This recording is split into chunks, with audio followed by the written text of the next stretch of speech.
Good morning everyone, स्वागत है एक बार फिर से आपका अपने YouTube channel the commerce professors में। चलिए, कोरिलेशन चैप्टर हमने स्टार्ट किया था, उसकी हमने फर्स्ट जो बेसिक कॉन्सेप्ट्स की क्लास थी वो हमने कंप्लीट कर ली थी, और जो सेकंड क्लास थी उसमें हमने जो हमारे नॉन मैथमेटिकल मेथड्स है, डॉट डायग्राम, स्कैटर डायग्राम और ग्राफिक मेथड, वो हमने कर लिया था। और मैथमेटिकल मेथड्स का हमने जो स्पीयरमैन रैंक कोरिलेशन मेथड है वो भी हमने कंप्लीट कर लिया था। अब मैथमेटिकल मेथड्स का आपका सेकंड कॉन्सेप्ट आपका हम करने जा रहे हैं, वो कौन सा है आपका कॉन्करेंट डेविएशन मेथड। चलिए स्टार्ट करते हैं। फर्स्ट क्या बोला, this method of study correlation is the simplest method of all the methods, यानी ये वाला जो मेथड है ये सारे मेथड्स में आपका सबसे क्या है, सिंपल है। ठीक है। Second, when it is desired to study the direction of the change rather than its quantity, जब आपको किसी दो वेरिएबल के जब आप कोरिलेशन डिटरमाइन कर रहे हो, क्वांटिटी से ज्यादा आप उसकी डायरेक्शन जानने के इच्छुक हो, तब भी आप इसी मेथड को क्या करते हो, यूज में लेते हो। और लास्ट क्या बोला, when it is required to study whether the correlation is positive or negative, The concurrent deviation method is applied। और जब आपको कोरिलेशन पॉजिटिव है या नेगेटिव है इतना ही जानना है, वैसे तो ये मैग्नीट्यूड भी बताता है, लेकिन आपको ज्यादा सिर्फ इतना ही जानना है कि कोरिलेशन का डायरेक्शन क्या है, यानी वो पॉजिटिव है या नेगेटिव है, इतना ही मेनली आपको जानना है। तब भी आप हमारे कॉन्करेंट डेविएशन जो मेथड है इसी का यूज में लेते हो। अब ये कैलकुलेट कैसे करते हैं कॉन्करेंट डेविएशन मेथड से हमारा कोरिलेशन, तो उसका ये हो गया आपका फॉर्मूला। आर का क्या मतलब है, आर का मतलब है कोरिलेशन, सी का क्या मतलब है, correlation by concurrent deviation method, यानी जो सी है ये किसको डिनोट कर रहा है, कॉन्करेंट डेविएशन मेथड को। लास्ट क्लास में हमने देखा था कि आर के ब्रैकेट में अगर आर के साथ में अगर ये वाला आर होता है, ये किसको डिनोट करता है, स्पीयरमैन को, और ये सी किसको डिनोट कर रहा है, ये सी आपका डिनोट कर रहा है कॉन्करेंट डेविएशन को, और ये आर किसको डिनोट कर रहा है, आपका स्पीयरमैन रैंक कोरिलेशन मेथड को। चलिए क्या फॉर्मूला है, तो रूट में प्लस माइनस ब्रैकेट में 2c minus n divided by n, समझेंगे। और एक और बात हमें ध्यान में रखनी है कि इस फॉर्मूले के बाहर भी आपके प्लस और माइनस लगाए हुए हैं, उसका लॉजिक मैं आपको अभी बता दूंगा। सबसे पहले हम देखते हैं फॉर्मूला क्या है, 2c minus n divided by n। RC का क्या मतलब है, तो ये तो हमने देख ही लिया, कोरिलेशन बाय कॉन्करेंट डेविएशन। सी का क्या मतलब है, सी का मतलब है आपका number of positive science. Sir positive science हमें कैसे लेने हैं, तो वो हम आगे इसके स्टेप्स करेंगे तब हम समझ लेंगे। और एन का क्या मतलब है, नंबर ऑफ पेयर्स, यानी कितने नंबर ऑफ पेयर्स है, वो हो गया आपका एन। तो ये है आपका फॉर्मूला। अब हमें ये देखना है कि इस फॉर्मूले में अंदर भी प्लस माइनस और बाहर भी प्लस माइनस का क्या मतलब है। भाई हमें पता है एक चीज क्या, कि जब भी आप किसी चीज का रूट करते हो तो वो चाहे प्लस में हो चाहे माइनस में हो, रूट के बाद में उसकी जो वैल्यू आएगी वो पॉजिटिव हो जाती है। लेकिन हमें पता है जो कोरिलेशन है वो आपका नेगेटिव में भी आ सकता है और पॉजिटिव में भी आ सकता है। तो पॉजिटिव में तो कोई दिक्कत ही नहीं थी, लेकिन अगर मान लो माइनस, अगर मान लो कोई भी वैल्यू हो उसका अगर मैं रूट करूं तो वो किस में कन्वर्ट हो जाएगी, पॉजिटिव में। क्या कोरिलेशन सिर्फ पॉजिटिव में आता है क्या, नहीं, कोरिलेशन सिर्फ पॉजिटिव में नहीं आता, वो नेगेटिव में भी आ सकता है। तो नेगेटिव वैल्यू को नेगेटिव रखने के लिए बाहर भी इन्होंने क्या कर दिया, माइनस का साइन लगा दिया। अब मैं एक एग्जांपल लेता हूं, मान लो मेरे पास वैल्यू है 49, इसका मैं रूट कर दूंगा, तो ये प्लस में है ना, तो बाहर भी क्या लगा दूंगा, मैं प्लस में लगा दूंगा, और इसका आंसर क्या आएगा, आपका 7 आएगा। इसका आंसर क्या आ जाएगा, आपका 7 आ जाएगा। ये जस्ट एक एग्जांपल है। अब जैसे मैंने बोला -49 है, अगर इसका मैं रूट करूंगा तो आंसर क्या आएगा मेरा, तो भी मेरा आंसर 7 आएगा। तो ये तो माइनस में है फिर भी पॉजिटिव में आ रहे हैं, तो मैंने बाहर एक माइनस और लगा दिया। -49 का रूट तो आएगा 7, लेकिन बाहर जो माइनस है ये इसको किस में कन्वर्ट कर देगा, माइनस में कन्वर्ट कर देगा। तो जो नेगेटिव वैल्यू है उसको नेगेटिव रखने के लिए इसमें बाहर माइनस लिया गया है, ये हमें ध्यान में रखना है। अगर अंदर पॉजिटिव वैल्यू है तो बाहर भी प्लस लगाना है, अगर अंदर नेगेटिव वैल्यू है माइनस में है तो बाहर भी हमें, रूट के बाहर भी हमें क्या लगाना है, हैं, माइनस लगाना है। अभी तक इतना सारा हमने पढ़ लिया, कुछ भी नहीं है, 2-3 बातें हैं कि ये मेथड सबसे सिंपल है। ये कब काम में आता है? जब हमें डायरेक्शन जानना हो कि पॉजिटिव है या नेगेटिव। और इसका फॉर्मूला क्या फॉर्मूला है? हम डिनोट करेंगे आर स्मॉल सी से, है ना, आर स्मॉल सी से। और फॉर्मूला क्या है? Root plus minus 2c minus n divided by n। ये है हमारा फॉर्मूला। चलो अब स्टेप्स देखते हैं कि हम जो कॉन्करेंट डेविएशन मेथड है हमारा, इससे कोरिलेशन कैसे कैलकुलेट करते हैं। सबसे पहले इसने बोला find out the direction of change bye compare the second value with the first value. सबसे पहले हमें क्या करना है, हमारे जो वेरिएबल्स होंगे उनकी जितनी भी वैल्यू है, प्रेजेंट वैल्यू को या मैं बोलूं सेकंड वैल्यू को पहली वाली वैल्यू से क्या करना है, माइनस करना है ना, और उसका डेविएशन निकालना है। आगे इसने बोला repeat the same process for the other value. और जितनी भी वैल्यूज है उन सब के लिए जो सेम प्रोसेस है वो हमें रिपीट करना है। जैसे मैंने बोल दिया, एक एग्जांपल ले लेते हैं। जैसे मैंने बोल दिया, मान लो मेरे पास वेरिएबल है एक्स और वाई, है ना, कलर चेंज कर लेता हूं ताकि दिक्कत नहीं है। x मेरे पास वैल्यू है 5, 7, 6, 4, 8, है ना। तो मैं क्या बोलूंगा, सबसे पहले मैं कैलकुलेट करूंगा dx। dx कैसे कैलकुलेट करूंगा भाई, 5 है, इससे पहले तो कोई वैल्यू है ही नहीं तो डैश कर दिया। 7 माइनस 5 करूंगा तो क्या आएगा मेरे पास में, 2 आएगा। 6 माइनस 7 करूंगा तो आएगा मेरे पास -1। 4 माइनस 6 करूंगा -2। 8 माइनस 4 करूंगा तो आएगा मेरे पास में 4।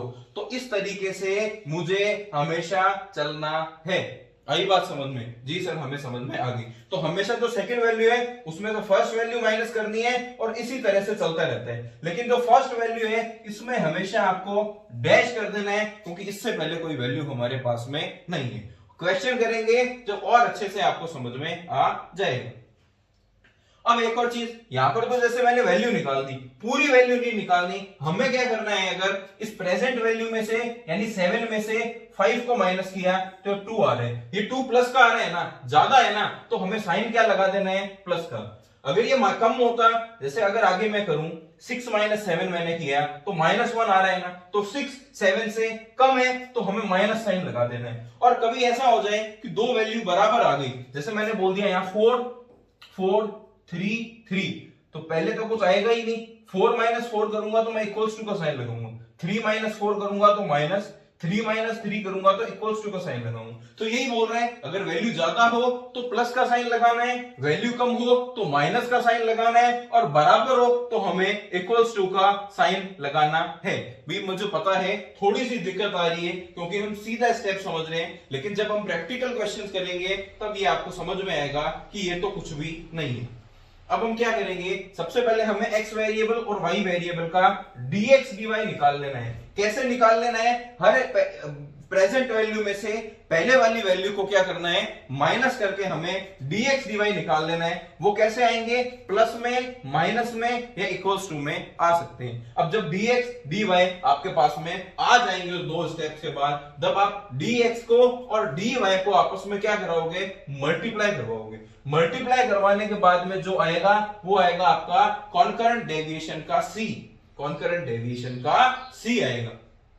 और इसमें हमें क्या काउंट करने हैं, जो भी नंबर ऑफ पॉजिटिव साइंस है, सिर्फ जो पॉजिटिव साइंस है उन्हीं को हमें क्या करना है, कंसीडर करना है। और हमारे फॉर्मूले में जो c की वैल्यू होगी वो होगी आपकी नंबर ऑफ पॉजिटिव साइंस। तो पीछे मैंने आपको जो c का मीनिंग बताया था, नंबर ऑफ पॉजिटिव साइन, वो आई होप आपको समझ में आ गया होगा।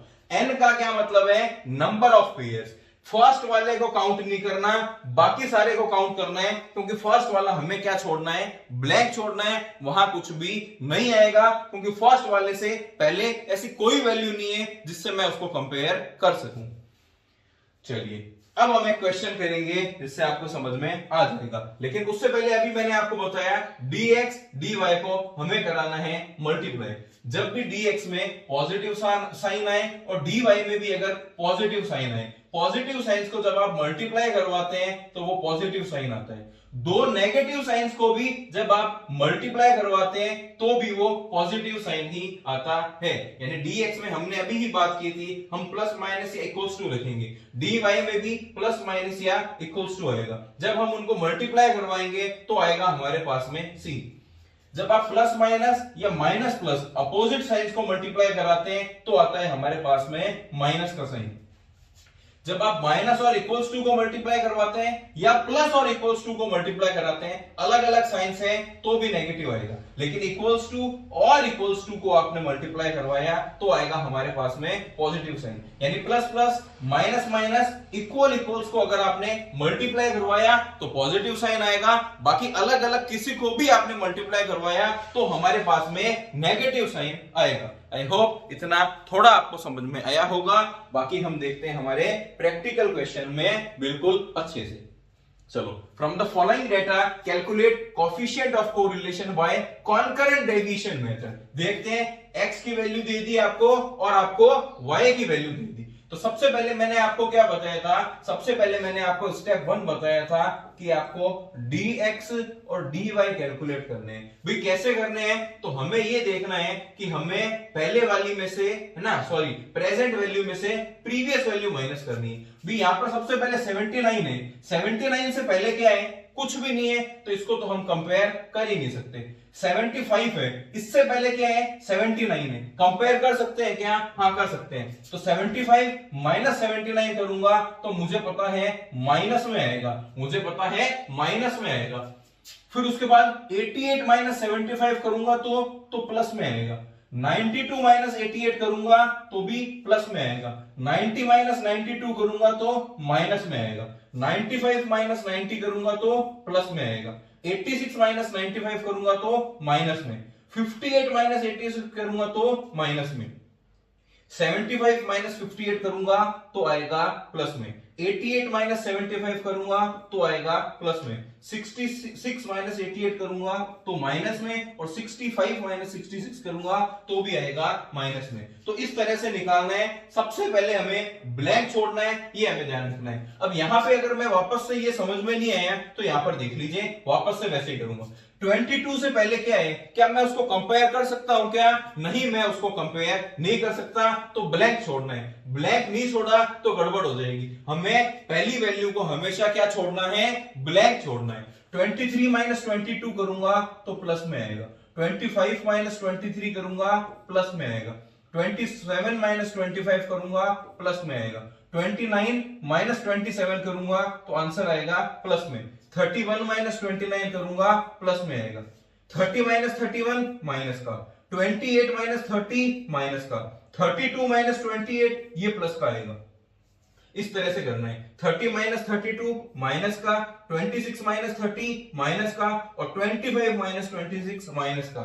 ये बताइए सबसे पहले आपको फर्स्ट स्टेप समझ में आया क्या, dx dy निकालना है। कैसे निकालना है, प्रेजेंट वैल्यू को प्रीसीडिंग पुरानी वैल्यू में से माइनस करना है, और ये देखना है हमें प्लस में आ रहा है, माइनस में आ रहा है या इक्वल्स में आ रहा है। हालांकि इन दोनों में ही एक बार भी इक्वल्स में नहीं आया, आगे आ जाए।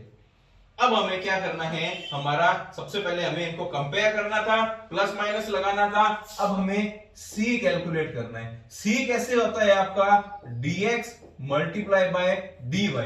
तो सबसे पहले माइनस इंटू प्लस को करूंगा तो साइंस अलग है ना, तो ये माइनस का आएगा। कलर चेंज कर लेता हूं ताकि और अच्छे से समझ में आ सके। माइनस मल्टीप्लाई प्लस करूंगा तो माइनस में आएगा।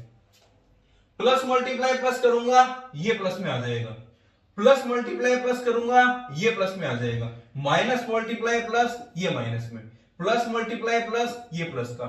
माइनस मल्टीप्लाई माइनस ये प्लस का, सेम साइन है। माइनस मल्टीप्लाई माइनस ये भी प्लस का। प्लस मल्टीप्लाई प्लस ये प्लस का। प्लस मल्टीप्लाई माइनस, ये माइनस का माइनस माइनस और माइनस माइनस है, तो ये दोनों ही आपके प्लस हो जाएंगे। तो सबसे पहले हमें क्या करना होता है, ये पूरा प्रोसेस हमने क्यों किया, दो चीजों के लिए किया, ताकि मैं c की वैल्यू निकाल सकूं। c का क्या मतलब है, नंबर ऑफ पॉजिटिव साइंस। कितने हैं, 1 2 3 4 5 6 7 8, 8 ऐसे साइन है जो पॉजिटिव है। तो c की वैल्यू कितनी आ गई, 8 आ गई। एक मुझे क्या कैलकुलेट करना है, n कैलकुलेट करना है। कितने हैं तो गिनते हैं, तो n हमारे टोटल 12 हैं। टोटल कितने हैं, 12 हैं। लेकिन अगर 12 ले लिया तो गड़बड़ हो जाएगी। क्यों, क्योंकि फर्स्ट को तो हमने क्या छोड़ा था, ब्लैंक छोड़ा था। फर्स्ट को तो हमने क्या छोड़ दिया, ब्लैंक छोड़ दिया, उसे कंसीडर ही नहीं करेंगे। तो फिर अब हमारे जो n है वो कितने काउंट करेंगे, हम 11 करेंगे। तो हमेशा आपको जितने भी सीरियल नंबर दिए हुए हों उसमें से फर्स्ट वाले को हटा के यानी -1 करके ही आपको n लेना है। तो n कितना हो गया मेरा, 11 हो गया। n कितना हो गया मेरा, 11। अब देखते हैं, सबसे पहले जब मैं वैल्यू पुट करूंगा तो मैं क्या लिखूंगा, मैं लिखूंगा r और छोटा सी लिखूंगा। फिर फॉर्मूला लिखूंगा क्या है, रूट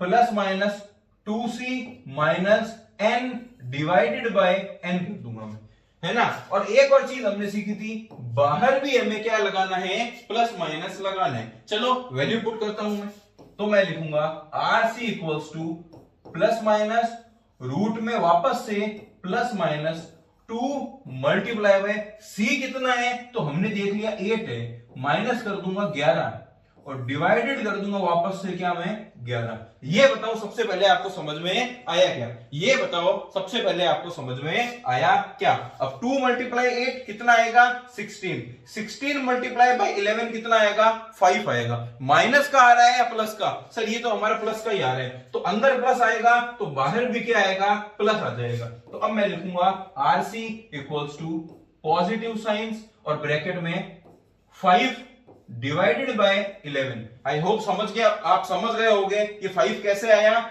2 मल्टीप्लाई 8 क्या होगा, 16। 16 माइनस 11 करूंगा तो कितना आएगा, 5। तो रूट में आपका आ गया 5 डिवाइडेड बाय 11। इसे कैलकुलेट कर लेते हैं। 5 डिवाइडेड बाय 11 जब किया तो आया 0.4545। तो मैंने लिखा आरसी इक्वल्स टू रूट का 0.4545 और जब मैंने रूट भी लगा दिया इसका तब मेरी वैल्यू आ रही है 0.6742। तो एक चीज मैं समझ गया, हमने हमारा जो वो चार्ट था वो लर्न कर लिया था सर। ये है हमारा moderately positive correlation, moderately positive correlation. I hope आपको अच्छे से समझ में आया होगा। क्या करना है जल्दी से देखते हैं। सबसे पहले हमें प्रेजेंट वैल्यू में से प्रीसीडिंग वैल्यू माइनस करनी है, जो क्योंकि फर्स्ट की पॉसिबल नहीं है तो उसे ब्लैंक छोड़ दिया, बाकी सब में हमें करनी है ना। तो प्रेजेंट वैल्यू में से प्रीसीडिंग वैल्यू माइनस करके प्लस आ रहा है तो हमें प्लस लगा देना है, माइनस आ रहा है तो हमें माइनस लगा देना है और बराबर अगर कोई वैल्यू आएगी तो हम इक्वल्स टू लगा देंगे। फिर हमने dx को dy से मल्टीप्लाई करवाया, सेम साइन होंगे तो आगे भी प्लस आ जाएगा, सेम साइन नहीं होंगे तो आगे आ जाएगा हमारा किसमें, माइनस में। ये हमने देख लिया। अब हमें क्या करना है, c कैलकुलेट करके पॉजिटिव साइंस देखने। नंबर ऑफ जो पॉजिटिव साइंस होंगे वो ही होंगे हमारे c, वो ही होगा हमारा c। और n कैसे कैलकुलेट करेंगे, जितने भी आपके पेयर्स हैं -1 कर दो, क्योंकि फर्स्ट वाला हमने कैसे छोड़ दिया था, ब्लैंक छोड़ दिया था। तो 12 है, 1 क्योंकि हमने छोड़ दिया तो n कितना आएगा आपका 11। जब हमने c को और n को हमारे फॉर्मूले में वैल्यू पुट किया तो आ जाएगा हमारा कोरिलेशन बाय कॉन्करेंट डेविएशन। देखिए और बताइए समझ में आया क्या, देखिए और बताइए समझ में आ गया क्या। चलिए आगे चलते हैं हमारे नेक्स्ट इलस्ट्रेशन पे। एक और इलस्ट्रेशन है, उसे में भी बोल दिया क्या, calculate coefficient of correlation by concurrent deviation method. Sir अब तो हमें समझ में आ गया, नहीं एक और हम क्या करते हैं, इलस्ट्रेशन सॉल्व कर देते हैं, क्योंकि लास्ट वाले में हमारे कहीं पे भी इक्वल्स टू वाला नहीं आएगा, हो सकता है इसमें आ जाए। तो सबसे पहले मैंने लिख दिया dx और मैंने लिख दिया dy। पहला काम क्या है, पहले प्रेजेंट वैल्यू में से पुरानी पहले वाली जो वैल्यू है वो माइनस कर दी। है ना। तो 109 से पहले क्या है, कुछ भी नहीं है, तो ब्लैंक छोड़ देना है, ब्लैंक छोड़ देना है। अब 122 पे आया, 122 में से अगर मैं माइनस करूं 109 तो आएगा मेरा प्लस में, तो आएगा मेरा प्लस में। 123 में से 122 माइनस करूं तो भी आएगा मेरा प्लस में, लेकिन 115 में से जब मैंने 123 माइनस किया तो माइनस में आएगा। 115 माइनस 115 करूंगा तो आएगा मेरा इक्वल्स टू, हाँ सर पहली बार इक्वल्स टू है। 115 में से 115 माइनस करूंगा तो इक्वल्स टू आएगा। 118 में से 115 माइनस करूंगा तो आएगा प्लस में। 122 में से 118 माइनस करूंगा तो भी आएगा प्लस में। 122 में से 122 माइनस करूंगा तो आ जाएगा मेरा इक्वल्स टू। 128 माइनस 122 ये प्लस में, और 132 माइनस 128 ये भी आ जाएगा हमारा प्लस में। तो ये हमने जो टोटल हमारे 10 ईयर्स हैं, है ना, उनमें से पहले को छोड़ के 9 जो ईयर हैं उनके हमने साइन से लगा दिए। यहां पर भी सेम बात, क्या 101 से पहले कोई डिजिट है क्या? नहीं है, तो हम इस 101 को कंपेयर नहीं कर सकते, तो यहां पर हम कुछ भी नहीं लिखेंगे। अब 97 माइनस 101 करूंगा ये माइनस में आएगा। 97 माइनस 97 करूंगा ये आ जाएगा मेरा इक्वल्स टू। 99 माइनस 97 करूंगा तो आएगा प्लस में। 93 माइनस 99 माइनस में। 91 माइनस 93 माइनस में। 92 माइनस 91 प्लस में। 92 माइनस 92 ये आ जाएगा आपका इक्वल्स टू, ये आ जाएगा आपका इक्वल्स टू। देखो समझ में आया क्या? देखो समझ में आ गया क्या? 90 माइनस 92 करूंगा माइनस में, और 85 माइनस 90 करूंगा ये भी आ जाएगा आपका किसमें? माइनस में। ये भी आ जाएगा आपका किसमें? माइनस में। थोड़ा बड़ा लगा देते हैं, ठीक है। अब हम क्या करेंगे? सी कैलकुलेट करेंगे, है ना। सी कैसे आता है? तो सी आएगा हमारा, जब मैं मल्टीप्लाई कराऊंगा dx मल्टीप्लाई बाय dy, तो सबसे पहले पहला तो कुछ आएगा ही नहीं, जी सर नहीं आएगा। जब मैं प्लस को माइनस से मल्टीप्लाई करवाऊंगा, हम थोड़ा सा कलर चेंज कर लेते हैं, हम थोड़ा सा कलर चेंज कर लेते हैं। जब मैं प्लस को माइनस से मल्टीप्लाई कराऊंगा तो आएगा माइनस। प्लस को इक्वल्स टू से मल्टीप्लाई कराऊंगा, अलग अलग साइन है ना, बिना देखे ही माइनस। माइनस प्लस अलग अलग साइन है माइनस। इक्वल्स टू और माइनस अलग अलग साइन है माइनस। प्लस माइनस है minus. Plus plus same sign हो गए, तब मुझे पॉजिटिव साइन लगा देना है। Equals to multiply equals to same sign है, तो यहां पर मुझे प्लस लगा देना है। प्लस माइनस सेम साइन नहीं है, तो दोनों में माइनस लगा दिया। अब सी का क्या मतलब होता है? तो सबसे पहले मैं लिखूंगा सी का मतलब होता है नंबर ऑफ पॉजिटिव साइंस। कितने हैं? 1 2 2 ही ऐसे साइन है जो पॉजिटिव है, तो सी तो हो गया मेरा 2। एन कैसे लेते हैं? एन सर हम लेते हैं टोटल जितने भी वेरिएबल्स है ना, कितने सालों के हैं? 10 सालों के।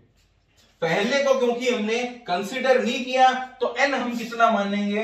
9 ही मानेंगे। एन हम कितना मानेंगे? 9 ही मानेंगे। ये दो चीजें जब हमारे पास में आ जाती है, तब हम जो कोरिलेशन बाय कॉन्करेंट डेविएशन है वो कैलकुलेट कर सकते हैं। फॉर्मूला उसका ये होता है कि पहले रूट लगाना है, बाहर भी प्लस माइनस करना है, अंदर भी प्लस माइनस करना है। उसके बाद में हमें लिखना है 2c माइनस n करना है, और डिवाइडेड बाय वापस से क्या कर देना है? n कर देना है। चलो अब हम क्या करेंगे? वैल्यू को पुट करेंगे। तो rc equals to plus minus, अंदर भी वापस से प्लस माइनस। c कितना है? 2 है, तो 2 मल्टीप्लाई 2 करूंगा सबसे पहले मैं, और माइनस कर दूंगा n कितना है आपका? 9, डिवाइडेड बाय क्या कर दूंगा? 9। 2 2 जा क्या होता है आपका? 4 होता है। 4 माइनस 9 करूंगा, 4 माइनस 9 करूंगा तो प्लस में आ रहा है या माइनस में आ रहा है? 4 माइनस 9 करूंगा तो माइनस का 5 आएगा। 4 माइनस 9 करूंगा तो माइनस का 5 आएगा, क्योंकि अंदर आपके माइनस आ रहे हैं ना, तो बाहर भी आपको क्या करना है? बाहर भी आपको क्या करना है? माइनस ही लगाना है। तो अब मैं लिखूंगा RC इक्वल्स टू माइनस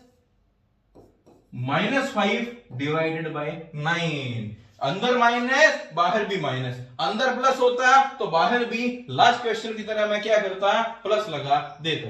अब मैं क्या करूंगा? सबसे पहले 5 डिवाइडेड बाय 9 का वैल्यू निकालूंगा। 5 डिवाइडेड बाय 9 ये आ रही है आपकी 0.55।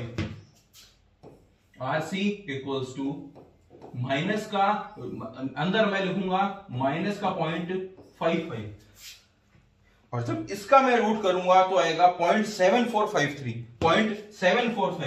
तो मैं लिखूंगा आरसी इक्वल्स टू माइनस का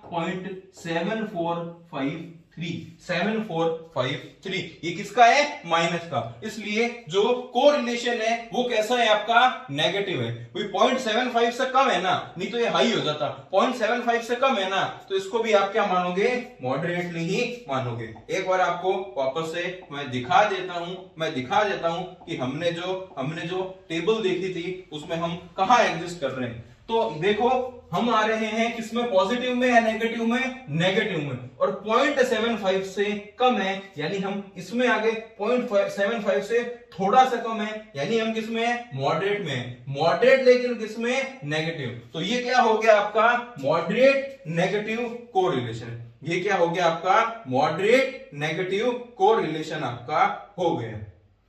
तो बस हमें क्या करना है? यहां लिखना है ना, यहां लिखना है क्या? मॉडरेट, पॉजिटिव नहीं, सॉरी गलती से बोल दिया, moderate negative correlation. Moderate negative correlation. देखिए और बताइए समझ में आ गया क्या? देखिए और बताइए समझ में आ गया क्या? तो चलिए देखते हैं। हमने क्या स्टार्ट किया था? हमने मेथड से स्टार्ट किए थे। हमने हमारे जो कोरिलेशन है उसके मेथड से स्टार्ट किए थे। उसके चार्ट पे हम आ जाते हैं। नॉन मैथमेटिकल मेथड में हमने स्कैटर और डॉट डायग्राम भी कर लिया था और ग्राफिक मेथड भी कर लिया था। और मैथमेटिकल मेथड्स में हमने स्पीयरमैन रैंक कर लिया। आज हमने कॉन्करेंट डेविएशन कर लिया। अब नेक्स्ट क्लास में हम अदर्स करेंगे। अदर्स में सिर्फ एक ही मेथड दे रखा है आपका, कौन सा? लीस्ट स्क्वायर मेथड, जो हम करेंगे हमारी नेक्स्ट क्लास में। कौन सा? Least square method. जब ये भी हमारा हो जाएगा, सिर्फ एक बड़ा जबरदस्त मेथड रहेगा हमारा। कौन सा? Karl Pearson method. कौन सा? Karl Pearson method. फिर हो जाएगा हमारा चैप्टर कंप्लीट। लेकिन अभी तक हमने जितना भी पढ़ा वो आधा पोर्शन था, और जो कार्ल पियर्सन है ये अकेला ही हमारा आधा पोर्शन चैप्टर का या उससे भी ज्यादा होगा, जिसमें बहुत सारी चीजें हमें सीखनी है। तो आई होप यहां तक आप मेरे साथ चल रहे हो और आपका समझ में आया होगा। नेक्स्ट क्लास में लीस्ट स्क्वायर मेथड हम करेंगे। तब तक के लिए धन्यवाद, शुक्रिया।